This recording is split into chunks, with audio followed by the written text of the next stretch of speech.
Fudge is good only if it tastes sweet.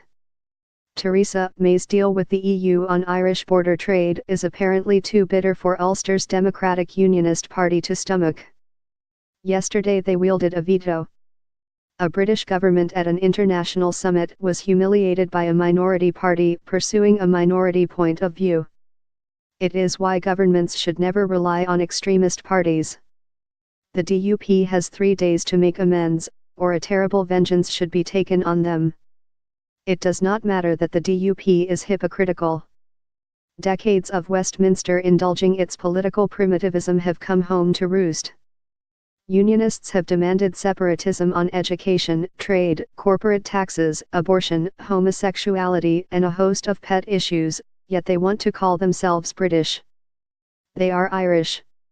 Now the fiendish complexity of detaching the UK from the EU, on which question Northern Ireland voted Remain, requires the DUP at least to honour the All-Ireland economy, which it accepted in the 1998 Good Friday Agreement.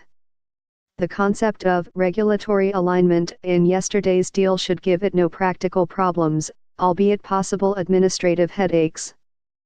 Objection appears to be one of principle, that the DUP wants a frictionless border, but nothing to make it different from a Brexit UK. It wants to square the circle. Like so much of international trade, that was always going to require fudge. May must call the DUP's bluff at once and incidentally confront her own Rebel 50. She must insist that it is this deal or the idiocy of the cliff edge. No deal has minimal support in Parliament and in the country. Especially on worker migration, it would impose a massive economic burden on Britain, and on Northern Ireland a nightmare. A deal there must be. The backwoodsman must be driven to the back of the wood. Inside the EU, both Ireland and Northern Ireland are part of the single market and customs union, so share the same regulations and standards, allowing a soft or invisible border between the two. Britain's exit from the EU, taking Northern Ireland with it, risks a return to a hard or policed border. The only way to avoid this post-Brexit is for regulations on both sides to remain more or less the same in key areas including food, animal welfare, medicines, and product safety.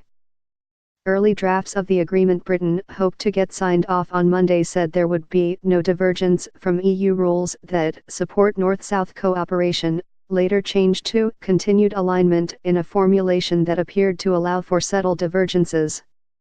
But it raised new questions about who would oversee it and how disputes might be resolved. It was also clearly still a step too far for the DUP. Now May must urgently call a meeting with the leaders of other parties in the Commons, and request assurances on a vote in favour of the Brussels Agreement. In return, she should form an all-party committee to monitor the ongoing talks. Party politics should be off the table for the duration. If Labour or others are unhappy with the eventual settlement, she can promise or threaten another referendum or an election. She might indeed have no option.